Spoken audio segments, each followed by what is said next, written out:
Querido Jesús, ¿cómo estás? Me da mucho gusto saludarte. Buenas tardes. Hola Joaquín, qué gusto platicar contigo. Muchas gracias. A ver, te estaba leyendo como te leo todos los lunes. Optó el presidente por la demolición de las instituciones. Y en eso va, Jesús.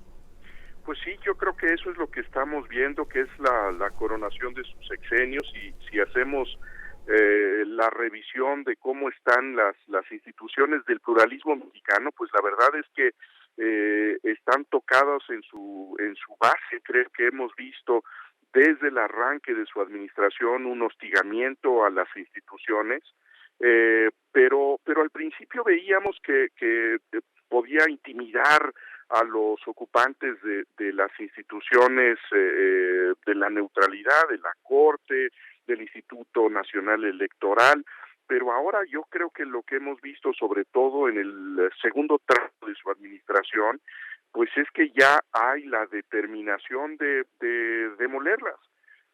Lo vemos nosotros en su propuesta de reforma constitucional, una propuesta que ha abrazado Claudia Sheinbaum como si fuera suya, en donde pues la idea, el proyecto básico es terminar de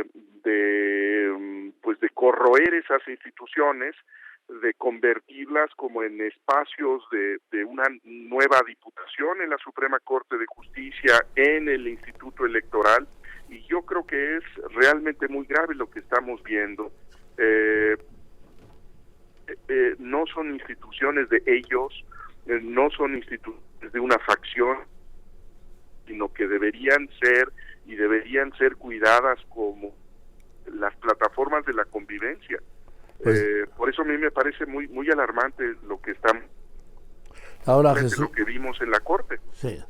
Jesús, tampoco está engañando a nadie. ¿Te acuerdas? Desde 2006 dijo al diablo con sus instituciones. Sí, ese subrayado que haces en la palabra sus me parece que es la palabra clave, porque yo creo que refleja la convicción muy profunda del presidente de la República de que las instituciones son de unos en contra de otros, y es lo que está haciendo, demoler las instituciones del régimen anterior para hacer que las instituciones sean instituciones a su servicio, al servicio de su proyecto. Así lo dijo en relación a la decepción que le causó las primeras personas que entraron a la Suprema Corte de Justicia, sí, ya en su administración, como si lo hubieran traicionado, como así lo dijo. Si acatar la Constitución fuera una traición a él, como si le debieran lealtad al presidente y no a la Constitución mexicana. Y así pues debe leerse la designación unipersonal de Lenia Batres a la Suprema Corte de Justicia. Que hace no mucho, Jesús, Lenia Batres condenaba, flagelaba, como dicen los antiguos, flagelaba el método presidencial de nominar, de proponer pues al Congreso a los ministros, y decía que el presidente no debía intervenir, y mira. Así es, qué paradoja. Una mujer que hace unos años rechazaba la intervención de un presidente, postulaba a una candidato, o una terna, que después iba a ser resuelta por el Senado de la República, es decir, la intervención de dos poderes de la Federación para integrar a la cúpula del Poder Judicial. Y ahora pues resulta simplemente la voluntad de una persona suficiente para sí, se cortó. De 15 años. Sí. Oye, Jesús, y además se convierte en la primera ministra, ¿sí? Si hubiera sido ministro sería el primer ministro, pues desde la Constitución del 17, en ser nombrada directamente por el presidente. Nadie se atrevió ni en el peor momento del priato. En ningún momento habíamos tenido eso. Yo creo que este es un precedente lamentable. Yo creo que también tuvieron una enorme responsabilidad los senadores de la oposición, que sabiendo cuál es la regla constitucional debían estar, creo yo, por el mal menor, y había dentro de las dos ternas que había planteado el presidente de la República, creo que opciones distintas. Sí. creo que mejores opciones para integrarse a la Suprema Corte de Justicia, y se optó pues por el perfil con una menor experiencia profesional, con una menor preparación académica, pero con una fidelidad y un partidismo más intenso y más vehemente, que es el que tendrá ahora la Suprema Corte de Justicia dentro de sus filas. Ahora, aquí Jesús, estoy hablando con Jesús Silva Herzog Márquez, aquí Jesús, la lealtad no es al movimiento, la lealtad es al líder, a López Obrador, y él se va el próximo 30 de septiembre.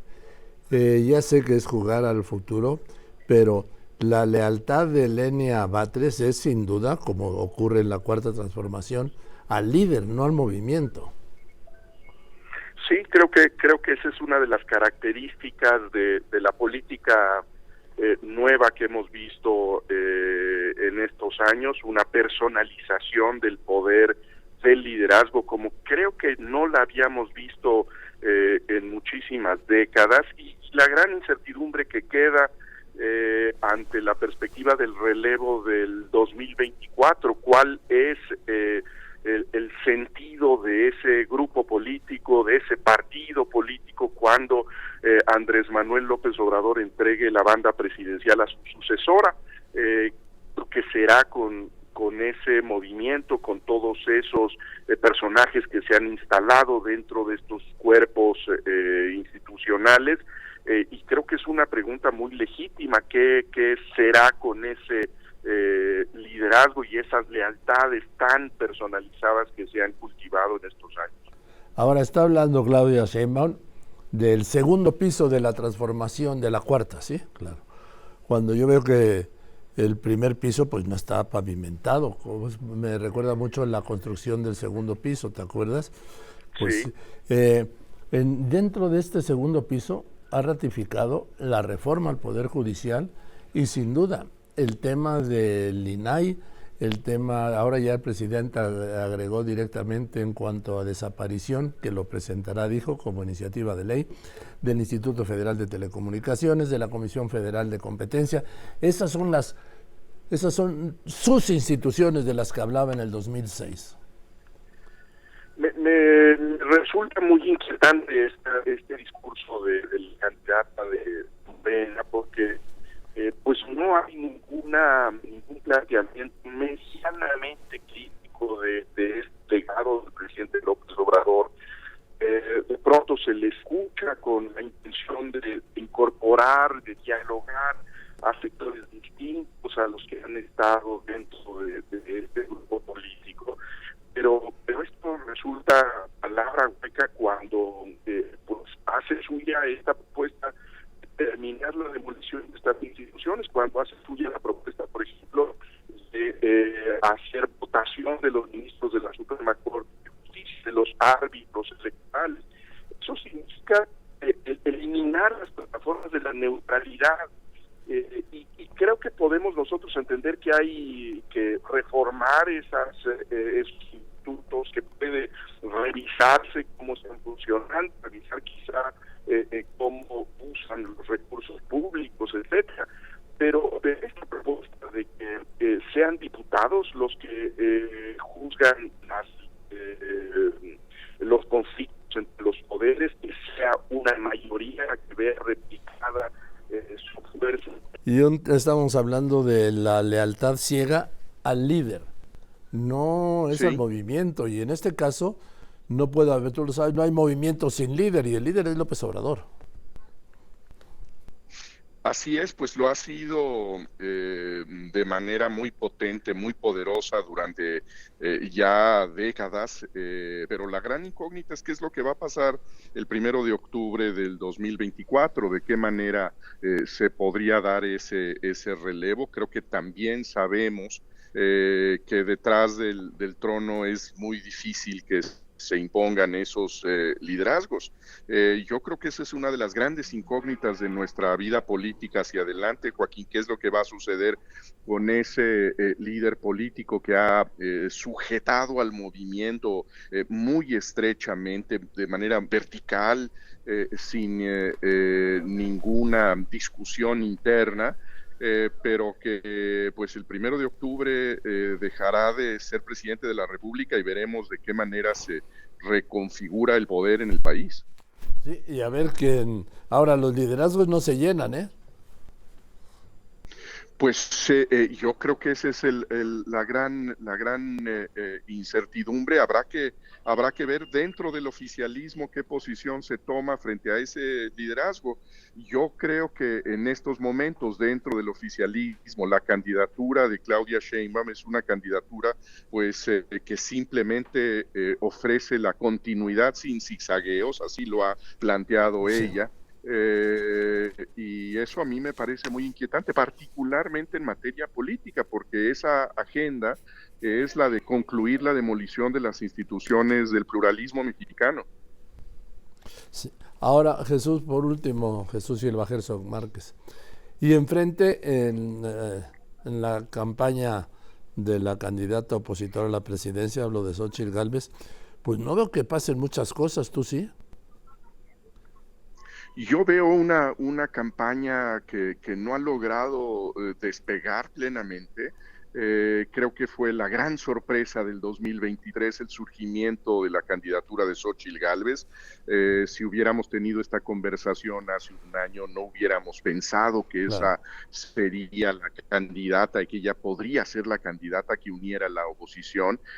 Y yo creo que después del gran chispazo que fue su surgimiento, hemos visto una candidatura que no ha logrado despuntar, que no tiene un mensaje claro, que pues no ha resuelto ese embrollo que es la alianza entre partidos que han sido rivales históricamente. Entonces creo que no hemos visto aún una candidatura que tenga la atracción que uno esperaría para a volverse efectivamente una candidatura competitiva. Estará por verse si en las próximas semanas, el arranque del 2024, pues logra una sacudida que ponga a Xóchitl Gálvez realmente en el mapa competitivo de la elección del 24. Gracias, querido Jesús, te mando un abrazo con el cariño y la admiración de siempre y te deseo felices fiestas y Un, feliz año nuevo, ¿sí? un gran gusto platicar contigo, Joaquín. Igualmente, muchas felicidades. A mí también, y siempre te aprendo, es Jesús Silva Herzog Gómez.